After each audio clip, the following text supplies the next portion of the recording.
ઘણીવાર રોટલીનો બાંધેલો લોટ વધતો હોય છે અને આપણે તેમાંથી શું બનાવવું તે પ્રશ્ન પણ થતો હોય છે. અને ઘણીવાર બાળકોને શાક રોટલી પણ નથી ખાવા હોતા, ત્યારે તમે જો રોટલીના બાંધેલા લોટમાંથી નવી વેરાયટી બનાવીને ખવડાવવા માગો છો તો આજની રેસીપી તમારા માટે બેસ્ટ રહેવાની છે, જે ખૂબ જ ટેસ્ટી બનશે, સાથે હેલ્ધી પણ બનશે અને બાળકો હોય કે કોઈ પણ ઉંમરની વ્યક્તિ હોય તેને પસંદ પણ આવશે. તો ચલો રેસીપી શરૂ કરીએ. તો જેમના માટે મેં બાંધેલો રોટલીનો લોટ લીધો છે અને હવે આપણી બીજી સામગ્રી તૈયાર કરીએ. તો જેમના માટે એક વાસણ લીધું છે અને તેમાં આપણે 1 કપ જેટલો ચણાનો લોટ લેશું. અહીંયા બેસન પણ લઈ શકો છો. અને સાથે લેશું 1 કપ જેટલો રવો, સાથે 2 નાની ચમચી કે પછી સ્વાદ પ્રમાણે નમક ઉમેરી દઈશું. અને પછી તેમાં જરૂર મુજબ પાણી ઉમેરી સરસ મજાનું બેટર તૈયાર કરીશું, જેવી રીતે આપણે પુડલાનું બેટર હોય ને તે જ રીતે. આ વેરાયટી બનાવવામાં પણ સરળ છે અને જે ખાશે તેને ખૂબ પસંદ આવશે અને એટલી બધી હેલ્ધી બનશે કે વાત ના પૂછો. તો જ્યારે પણ જમવામાં શું બનાવવું તેવો પ્રશ્ન હોય, અથવા તો બાળકોને શાક રોટલી ના ખાવા હોય, અથવા તો રોટલીનો બાંધેલો લોટ પડ્યો હોય, ત્યારે આ વેરાયટી તૈયાર કરી શકો છો. હવે આ બેટરને 10 મિનિટ માટે રેસ્ટ આપવા છોડી દઈશું. ત્યાં સુધીમાં આપણે 2 નંગ જેટલા બટેટાની સ્લાઇસ તૈયાર કરવા માટે સૌથી પહેલાં છાલ કાઢી લઈશું અને પછી સ્લાઇસરની મદદથી તેની સ્લાઇસ કરી લઈશું. તમે અહીંયા ચપ્પુની મદદથી પણ સ્લાઇસ તૈયાર કરી શકો છો. બસ આ સ્લાઇસ હવે તૈયાર થઈ ગઈ છે, તો તેને એકવાર આપણે પાણીથી ધોઈ લઈશું અને પછી કોઈ પણ કોટનના કપડામાં સૂકવી દઈશું, જેથી પાણી નીકળી જાય. ડ્રાય નથી કરવાની, માત્ર તેની ઉપર રહેલું પાણી કાઢવાનું છે. અને આપણે તેને સાફ એટલા માટે કરી છે કે તેનો સ્ટાર્ચ હોય તે નીકળી જાય. તો આ પ્રોસેસ આપણે તૈયાર થઈ ગયા બાદ હવે આપણી સ્લાઇસ છે તે સુકાઈ ગઈ છે. ઓલમોસ્ટ જે પાણી છે તે નીકળી ગયું છે, ડ્રાય થઈ ગઈ છે. તો હવે તેને ભેગી કરી લઈશું અને પછી આગળની પ્રોસેસ કરીશું. હવે આપણે સિઝનિંગ માટે એક સોસ તૈયાર કરીશું. તો જેમના માટે આપણે પિઝા સોસ તૈયાર કરવાનો છે, એ પણ ઘરે જ. આપણે બહારનો સોસ લેવાની કોઈ જરૂર નથી. તો ઘરે જે ટોમેટો કેચઅપ હોય ને તેને તમારે લેવાનો. અહીંયા મેં લગભગ 1/4 કપ જેટલો લીધો છે. ચમચીથી જોઈએ તો 7 થી 8 ચમચી જેટલો આ સોસ હશે. હવે પિઝા સિઝનિંગ કરવા માટે તેમાં ઓરેગાનો ઉમેરીશું. જો આવું કંઈ પણ સિઝનિંગ ઘરમાં ના હોય તો માત્ર ટોમેટો કેચઅપ પણ તમે ઉપયોગમાં લઈ શકો છો. પણ જો આ બધા સિઝનિંગ ઉમેરશો તો સ્વાદ થોડો પિઝા જેવો આવશે અને બાળકો તો ખુશ થઈ જશે. સ્વાદ ખૂબ સરસ લાગશે. તો સાથે ચીલી ફ્લેક્સ ઉમેરીશું. જો કે ચીલી ફ્લેક્સની જગ્યાએ લાલ મરચું પાવડર તીખાશ માટે ઉમેરી શકાય. અને જો સોસ ઘરમાં હોય તે તીખો હોય તો કંઈ ઉમેરવાની જરૂર નથી. હવે આપણે એક મિક્સર જાર લેશું, જેમાં થોડા લીલા ધાણા લેશું. સાથે આપણે મરચાંના ટુકડા, જે સ્વાદ પ્રમાણે લઈ શકાય, તીખાશ પ્રમાણે, અને 2-3 ઇંચ જેટલા આદુના ટુકડા લીધા છે. આ બધા જ આપણે મિક્સરમાં લઈ લેશું. અને હવે તેમને સરસ મજાનો ટેસ્ટ આપવા માટે થોડા ફુદીનાના પત્તા, મારી પાસે ડ્રાય છે, તમારી પાસે ફ્રેશ હોય તો તે પણ લઈ શકો છો. હવે આપણે થોડી થીક કરવા માટે દાળિયા જે હોય ને તેના ફોતરા કાઢીને પછી લીધા છે. આ દાળિયા જ છે પણ ફોતરા કાઢીને લીધા છે, જેથી કલર સારો આવે. તમે અહીંયા જો દાળિયા ના હોય તો શિંગદાણા પણ લઈ શકો છો, અથવા તો ઘરમાં કોઈ પણ નમકીન હોય, જેમ કે ગાંઠિયા છે, સેવ છે, તો પણ લઈ શકો. હવે સ્વાદ પ્રમાણે નમક અને મીઠાશ માટે 1 ચમચી ખાંડ ઉમેરીશું. તમે મિશ્રી કે ગોળ લઈ શકો છો. સાથે ખટાશ માટે આપણે થોડું લીંબુ, અડધા નંગ જેટલું, અને પછી કલર એકદમ ગ્રીન આવે ચટણીનો, તેના માટે બરફના ટુકડા ઉમેરીને પછી ચટણીને ગ્રાઇન્ડ કરીશું. તો આ રીતે સરસ મજાનો લીલો કલર આવી જશે.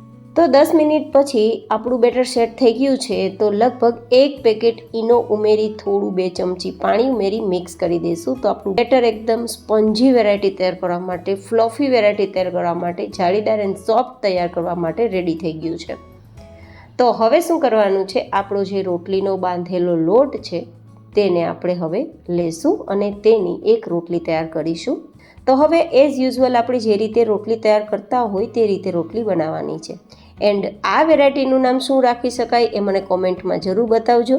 તમે મને ક્યાંથી જોઈ રહ્યા છો અને તમારું નામ શું છે તે પણ મને કોમેન્ટમાં જરૂર બતાવજો. હવે આ રીતે રોટલી તૈયાર થઈ ગઈ છે. તો આપણે તવા પર તેને લગભગ 50-60% જેટલી શેકવાની છે. એકદમ 100% નથી શેકવાની. આ રીતે કાચો ભાગ નીકળી જાય, મીન્સ આપણે 50% જેવી તેને કહી શકો, તે રીતે બંને સાઈડ આપણે શેકાઈ જાય પછી તેને નીચે લઈ લેવાની છે. અને હવે આગળની પ્રોસેસ કરવા માટે આપણે થોડું બટર લેશું. અહીંયા ઘી, તેલ તમારી પસંદગી પ્રમાણે તમે લઈ શકો છો, લિક્વિડ. થોડું નીચેનું આપણે સરફેસ છે ક્રિસ્પી કરવા માટે. તો હવે આપણે બટરમાં આ રોટલીને ફરીથી આપણે ક્રિસ્પી થાય ત્યાં સુધી શેકીશું. ઇન શોર્ટ, આ રોટલીને કાચી નથી રાખવાની, પણ આપણે એ રીતે શેકવાની છે કે રોટલી કાચી પણ ના રહે અને નીચેની સરફેસ એકદમ ક્રિસ્પી રહે. હવે ગેસની ફ્લેમ એકદમ ધીમી રાખી અને ઉપરની સપાટી પર આપણે જે તૈયાર કરેલ ગ્રીન ચટણી છે તે આ રીતે સ્પ્રેડ કરી દઈશું. અને પછી જે આપણે બટેટાની સ્લાઇસ તૈયાર કરીને તેને આ રીતે આપણે ગોઠવી દઈશું. ગાઈઝ, આ વેરાયટી એકદમ યુનિક છે. તમે કદાચ ક્યાંય જોઈ પણ નહીં હોય ને ખાધી પણ નહીં હોય. તો તમને મારું આ નવું ક્રિએશન અને નવી રીતે તૈયાર કરેલ રેસીપી કેવી લાગી એ મને કોમેન્ટમાં જરૂર બતાવજો. હું આવું જ નવું ક્રિએશન તમારી સાથે રેસીપી રૂપે શેર કરતી રહેતી હોઉં છું. તો ચેનલ પર નવા હોય તો ચેનલને જરૂરથી સબસ્ક્રાઈબ કરી દેજો, કારણ કે આવા જ અવનવા વિડીયો તમને ફટાફટ મળી રહે. તો બસ ફરીથી આપણે તેના પર ગ્રીન ચટણી એપ્લાય કરી છે, થોડો ચાટ મસાલા એપ્લાય કર્યો છે અને હવે આપણે જે બેટર તૈયાર કર્યું છે ને તેને થોડું રેડવાનું છે. આ રીતે આ બેટરને રોટલી સુધી જ ફેલાવવાનું છે. રોટલીની બહાર આ બેટર ના જાય તે રીતે આપણે ધ્યાન રાખીને ફેલાવશું. પછી ઉપરથી ઈચ્છા હોય તો ચીલી ફ્લેક્સ અને અહીંયા મેં કસૂરી મેથી સ્પ્રિંકલ કરી છે. તમે લીલા ધાણા પણ સ્પ્રિંકલ કરી શકો છો. અને બધું જ કૂક થઈ જાય ત્યાં સુધી ઢાંકીને ધીમા ગેસની ફ્લેમ પર થવા દેશું.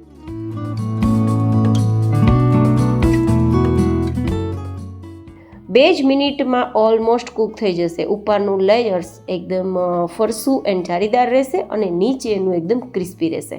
હવે ફરીથી ઉપર બટર લગાવીશું અને આપણે તેને નીચેની સાઈડ ફેરવી દઈશું, જેથી ઉપરનું લેયર્સ અને નીચેનું લેયર્સ બંને થોડું ક્રિસ્પી પણ રહે, જે એકદમ હુબહુ આપને પીઝા જેવો ટેસ્ટ આપે.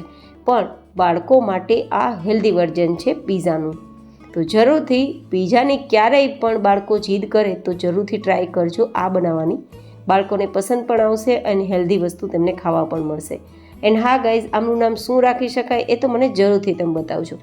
આ રીતે તૈયાર થઈ ગયા બાદ તેને એકવાર નીચે લઈ લેશું અને થોડું ઠંડુ થવા દેશું. અને પછી આપણે જે તૈયાર કરેલું સિઝનિંગ છે ને તે આપણે આ રીતે ફેલાવી દઈશું ઉપર. બસ અહીંયા તમે તમારી પસંદગી પ્રમાણે ટોપિંગ્સ પણ કરી શકો છો. હું તો હેલ્ધી વસ્તુ તૈયાર કરવા માટે હેલ્ધી વસ્તુઓનો જ યુઝ કરું છું. તો મેં અહીંયા લીધેલી છે ચણાના લોટની સેવ. આ રીતે સ્પ્રિંકલ કરીશું. હવે મારી પાસે થોડી મસાલા સિંગ છે તો તે પણ હું અહીંયા આ રીતે સ્પ્રેડ કરી દઉં છું. તમે ખારી સિંગ પણ લઈ શકો. શેકેલા મગફળીના દાણાને આ રીતે તમે છાલ કાઢીને પછી ઉપયોગમાં લઈ શકો. મેં ચોઈસ પણ તમને આપી છે. હવે હું અહીંયા ચીઝની જગ્યાએ પનીરને ગ્રેટ કરું છું. પનીર છે તે પ્રોટીનનો સોર્સ છે. બાળકોને હાડકાં ડેવલપ થાય તેના માટે અને એનર્જી બૂસ્ટ થાય તેના માટે ચીઝની જગ્યાએ પનીર જરૂરથી ખવડાવજો. અને આ પનીર ઘરે તૈયાર કરેલું છે, જેથી એકદમ હેલ્ધી પણ છે. તો મેં અહીંયા પનીર સ્પ્રેડ કર્યું છે, જેથી વધારે હવે ગરમ કરીને મેલ્ટ કરવાની તો કોઈ જરૂર જ નથી. તો ધાણા સ્પ્રિંકલ કરી ફરીથી સિઝનિંગની ઈચ્છા હોય તો chilli flakes and oregano and then cut and then tomato ketchup સાથે તમે સર્વ પણ કરી શકો છો. તો આજની મારી આ delicious, healthy, hygienic and creativity સાથેની રેસીપી કેવી લાગી એ મને કોમેન્ટમાં જરૂર બતાવજો. ફરી મળીશું એક નવી જ એન્ડ હેલ્ધી રેસીપી સાથે. ત્યાં સુધી stay healthy and stay happy.